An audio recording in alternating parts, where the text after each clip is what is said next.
नमस्कार, मैं हूं प्रदीप कुमार। आप देख रहे हैं पॉलिटिकल आइडिया। पॉलिटिकल आइडिया के आज के इस अंक में आप सभी दर्शकों का बहुत बहुत स्वागत है। मित्रों, आज हम बात कर रहे हैं महागठबंधन की बिहार विधानसभा चुनाव की। और बिहार विधानसभा चुनाव में महागठबंधन की जब बात करते हैं तो बात करनी पड़ेगी महागठबंधन के घटक दलों की, क्योंकि आपको पता है कि बिहार का जो चुनाव है, बिहार के चुनाव में कोई भी राजनीतिक दल, एकमात्र प्रशांत किशोर की पार्टी जन स्वराज के को छोड़कर कोई भी राजनीतिक दल अब तक अपने बलबूते पर चुनाव लड़ने की घोषणा नहीं किया है। नंबर एक। नंबर टू, जो चुनाव का जो माहौल दिख रहा है, उस माहौल में वर्तमान परिस्थिति तो यही कह रही है कि चुनाव में मुकाबला आमने सामने का होगा। हाँ, तीसरा कोना बनाने का प्रयास प्रशांत किशोर जरूर कर रहे हैं, लेकिन सफलता कितने मिलेगी वो आने वाला दिन बताएगा। लेकिन वर्तमान जो परिस्थिति दिख रही है उसमें लड़ाई आमने सामने की है एनडीए और महागठबंधन के बीच। लेकिन एक लड़ाई हर महागठबंधन के अंदर भी हो रही है, इसलिए कि दो दलों का गठबंधन होता है। जब अधिक दल का गठबंधन हो तो फिर कह लीजिए महागठबंधन नहीं, एक वचन, दो वचन और बहुवचन। ठीक है, तो यहाँ पर तो जब ही कई पार्टियों का अगर मिलन है तो दोनों तरफ महागठबंधन ही है। एक तरफ इंडिया अलायंस, दूसरा तरफ एनडीए कह लीजिए उसको। तो आज हम बात कर रहे हैं इंडिया अलायंस की। ये जो गठबंधन का तार जो है वो तो दोनों गठ में टूट रहा है। ठीक है, अब ये टूटन किस प्रकार की होगी, कहाँ तक जाएगी, ये कहना मुश्किल है। और ये तो अंतिम चरण तक चलता रहता है। गठबंधन की राजनीति की यही विशेषता है, इतिहास गवाह है। पिछला विधानसभा चुनाव याद कर लीजिए, पिछला लोकसभा चुनाव याद कर लीजिए। अप्रैल में लोकसभा का चुनाव हुआ, जनवरी में 28 जनवरी को नीतीश बाबू ने पाला बदल लिया था। पिछला विधानसभा चुनाव याद कीजिए, प्रथम चरण के नामांकन की समाप्ति से एक दिन पहले मुकेश सहनी ने पाला बदल लिया था। तो ये सब इतिहास का अंग है और इतिहास तो कई बार दोहराया जाता है। खैर, आज हम बात कर रहे हैं महागठबंधन के अंदर की पेंच की। विगत 26 अगस्त को आपको पता है वोटर अधिकार यात्रा सुपौल में था। सुपौल में मुकेश सहनी ने कुछ पत्रकारों से बात करते हुए एक बड़ा बयान दिया जो अब वायरल हो रहा है। वो बयान कहीं ना कहीं दबा हुआ था। बयान क्या है? बयान काफी आक्रामक है। अब इसका मतलब क्या निकलता है आने वाले दिन में पता चलेगा। मुकेश सहनी ने एक दो तरफा बयान है अभी, लेकिन एक मोर्चा खोला है मुकेश सहनी ने। मुकेश सहनी ने कहा, आपको याद है 23 तारीख को राहुल गांधी ने क्या कहा था पूर्णिया और कटिहार के में, जिस दिन राहुल गांधी की यात्रा थी, तो कटिहार में एक पत्रकार वार्ता के दौरान अररिया में जब प्रेस कॉन्फ्रेंस हो रहा था राहुल गांधी का, तो अररिया में राहुल गांधी ने क्या कहा था? तेजस्वी यादव के जब मुख्यमंत्री पद के उम्मीदवारी के बारे में पूछा गया राहुल गांधी से, तो राहुल गांधी ने उस बात को नजरअंदाज कर दिया, मतलब कोई जवाब नहीं दिया। ये घटना है 25 तारीख का, 24 तारीख का। ठीक है, एक दिन 25 तारीख को ब्रेक था, 26 तारीख को यह यात्रा सुपौल में थी। और सुपौल में पत्रकारों से बात करते हुए मुकेश सहनी का जो बयान वायरल हुआ है वो ये है। मुकेश सहनी ने कहा कि केवल राहुल गांधी को मुख्यमंत्री और उप मुख्यमंत्री पद के उम्मीदवारी के लिए किसी व्यक्ति का नाम चयन करने का अधिकार नहीं है। यह अधिकार गठबंधन के सभी दलों को है। सभी लोग मिलकर फैसला करेंगे। केवल अकेले राहुल गांधी कैसे फैसला कर लेंगे? राहुल गांधी के ना कहने से भी तेजस्वी यादव सीएम के उम्मीदवार नहीं होंगे, ऐसा नहीं हो सकता है। और राहुल गांधी यदि कह भी देंगे तब भी उम्मीदवार हो जाएंगे, ऐसा नहीं है। यह फैसला सामूहिक होगा। ऊपरी तौर पर इसमें कुछ भी गलत नहीं है। अगर सामान्य तौर पर देखें तो मुकेश सहनी के बयान में कोई गड़बड़ी नहीं है, राहुल गांधी के बयान में पर भी कोई आपत्ति नहीं है सामान्य तौर पे देखें तो। लेकिन जिस प्रकार की परिस्थितियां और उस परिस्थितियों का बीजारोपण जिस प्रकार से हुआ है, उस पर अगर आप गौर करेंगे तो पाएंगे कि यह छोटी घटना नहीं है, यह बड़ी बात हो रही है। बड़ी बात कैसे कैसे हो रही है, आप इस बात को गौर कीजिए। एक तरफ मुकेश सहनी लगातार अड़े हुए हैं कि उनको 60 सीट भी चाहिए और डिप्टी सीएम की उम्मीदवारी भी चाहिए। उम्मीदवारी भी चाहिए, मैं कुर्सी की बात बाद में कर रहा हूं। मुकेश सहनी का स्पष्ट कहना है कि यदि पहले चुनाव से पहले मुकेश सहनी को डिप्टी सीएम का उम्मीदवार नहीं बनाया गया तो चुनाव में इसका नुकसान हो जाएगा। मतलब मुकेश सहनी को ऐसा लगता है कि यदि मुकेश सहनी को उम्मीदवारी की घोषणा पहले नहीं हुई तो मुकेश सहनी के जो टारगेट ग्रुप है, जिनको मुकेश सहनी अपना वोटर मान के चल रहे हैं, शायद वो मुकेश सहनी के उप मुख्यमंत्री नहीं बनने की स्थिति में वो मुकेश सहनी का साथ छोड़ ना दे। ये खतरा मुकेश सहनी को दिख रहा है। और एक बयान में मुकेश सहनी ने कहा भी था, एक उदाहरण देते हुए, कि तेजस्वी यादव को अगर मुख्यमंत्री पद का उम्मीदवार नहीं बनाया गया तो तेजस्वी यादव के जो समर्थक हैं, मतलब तेजस्वी यादव की जाति के जो लोग हैं, वो लोग भी महागठबंधन को वोट नहीं देंगे। ये बात मुकेश सहनी ने कहा, अपने पर नहीं लिया, बल्कि तेजस्वी यादव का उदाहरण देकर इस बात को साबित करने का प्रयास किया कि उम्मीदवारी की घोषणा पहले करना कितना आवश्यक है।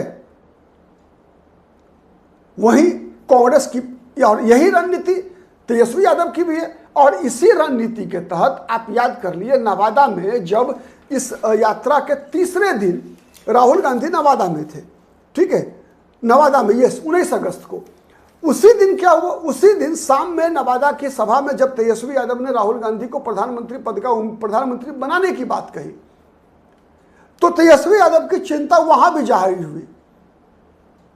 मैंने उस पर बताया था आपको याद होगा कि लगातार मुकेश सहनी भी हर कार्यक्रम में तेजस्वी यादव को बिहार का भावी मुख्यमंत्री बताते फिर रहे हैं। लेकिन मुकेश सहनी का यह दर्द अब तक उनके अंदर है कि अब तक तेजस्वी यादव ने भी मुकेश सहनी का साथ नहीं दिया है। मतलब जिस प्रकार से मुकेश सहनी लगातार तेजस्वी यादव को मुख्यमंत्री पद का भावी उम्मीदवार बता रहे हैं, वैसे ही तेजस्वी यादव ने अब तक जवाब नहीं दिया है, मतलब मुकेश सहनी को डिप्टी सीएम का उम्मीदवार नहीं बताया है। यह दर्द भी मुकेश सहनी का है। मुकेश सहनी की जो भाषा आपने देखा कि इधर ये जो बदला हुआ रूप दिख रहा है, उसके पीछे ये दो कारण हैं कि अब तक, एक तो सबसे पहला है कि तेजस्वी यादव की उम्मीदवारी, जब मुख्यमंत्री का उम्मीदवार ही घोषित नहीं है तो डिप्टी सीएम की उम्मीदवार कैसे घोषित होगी। तो इसीलिए मुकेश सहनी लगातार तेजस्वी यादव की पैरवी उसी तरीके से कर रहे हैं जैसे तेजस्वी यादव राहुल गांधी के प्रधानमंत्री पद की उम्मीदवारी की पैरवी कर रहे हैं। बात समझिए आप। लेकिन जहां तेजस्वी यादव राहुल गांधी के प्रधानमंत्री पद की उम्मीदवारी की पैरवी इसलिए कर रहे हैं कि राहुल गांधी तेजस्वी यादव की सीएम पद की दावेदारी को इंडोर्स करेंगे, और मुकेश सहनी भी तेजस्वी यादव के सीएम उम्मीदवारी की पैरवी इसलिए कर रहे हैं कि तेजस्वी यादव और राहुल गांधी मुकेश सहनी के डिप्टी सीएम पद की उम्मीदवारी को इंडोर्स करेंगे। लेकिन दिक्कत यह हो रहा है कि तेजस्वी यादव तो कर रहे हैं राहुल गांधी को, मुकेश सहनी तेजस्वी यादव को कर रहे हैं।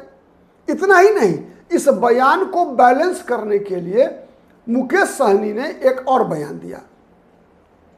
इसी बयान को, जिससे कि राहुल गांधी नाराज ना हो जाएं, इस बात को बैलेंस करने के लिए मुकेश सहनी ने कहा कि आज़ादी की आंदोलन में कांग्रेस पार्टी के नेताओं का इतिहास बहुत ही पुराना रहा है, गौरवशाली रहा है, बहुत बड़ी भूमिका रही है। बीजेपी वालों का, आरएसएस वालों की कोई भूमिका नहीं थी। यह बात मुकेश सहनी ने कहा।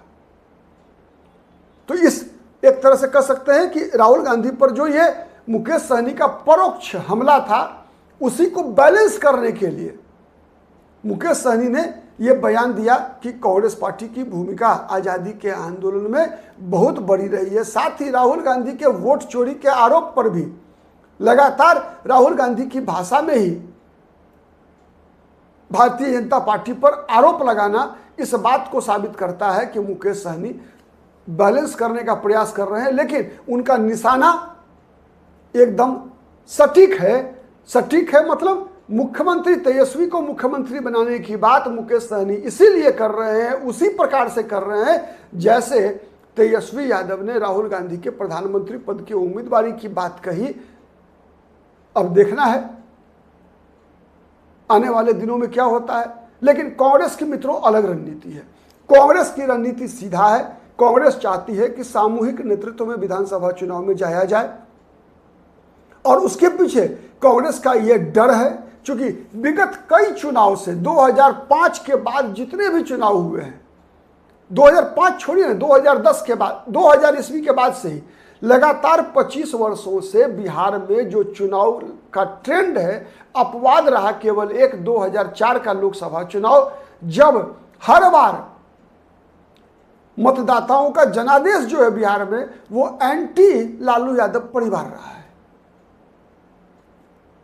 एंटी लालू यादव के परिवार के खिलाफ लोगों ने मतदान किया है। यही डर राहुल गांधी को भी है, जिस कारण से राहुल गांधी चाहते हैं कि सामूहिक नेतृत्व, मल्टीपल ऑप्शंस हो चीफ मिनिस्टर पद की उम्मीदवारी का।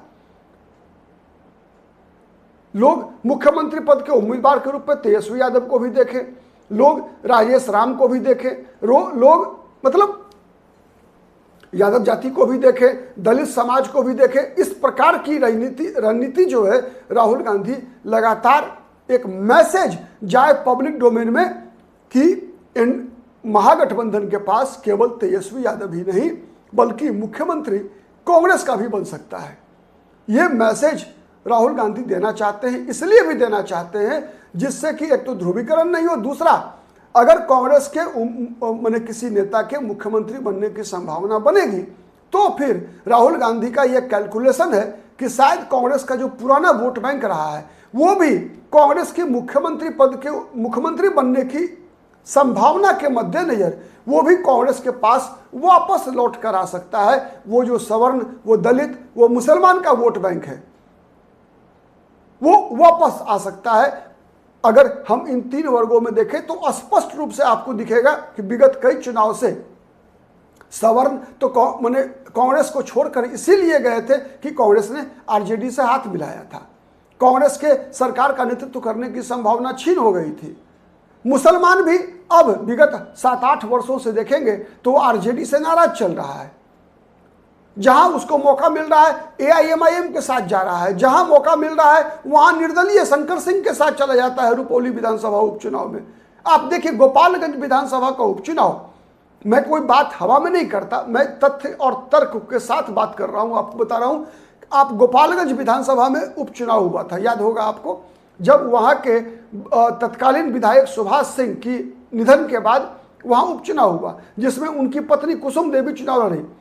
अब उस चुनाव में क्या हुआ, आरजेडी के उम्मीदवार वहां से लड़ रहे थे महागठबंधन में और वहां एआईएमआईएम के एक उम्मीदवार शायद अब्दुल सलाम ऐसा ही कुछ नाम है, वो चुनाव लड़े, वहां से 12,000 वोट मिला उनको, 12,000 वोट मिला। और बीजेपी के उम्मीदवार की जीत कितने वोट से हुई थी गोपालगंज में? गोपालगंज में भारतीय जनता पार्टी के उम्मीदवार की जीत जो है मुझे लगता है बहुत ही कम मार्जिन से हुई थी, शायद 2,000 या 3,000 के बीच में था मार्जिन कुछ भी, ठीक है, ऐसा ही कुछ था, मैं अभी बता रहा हूं आपको, ठीक है। तो मात्र 2 से 3,000 वोट का मार्जिन था और जो एआईएमआईएम के उम्मीदवार थे उनको हाँ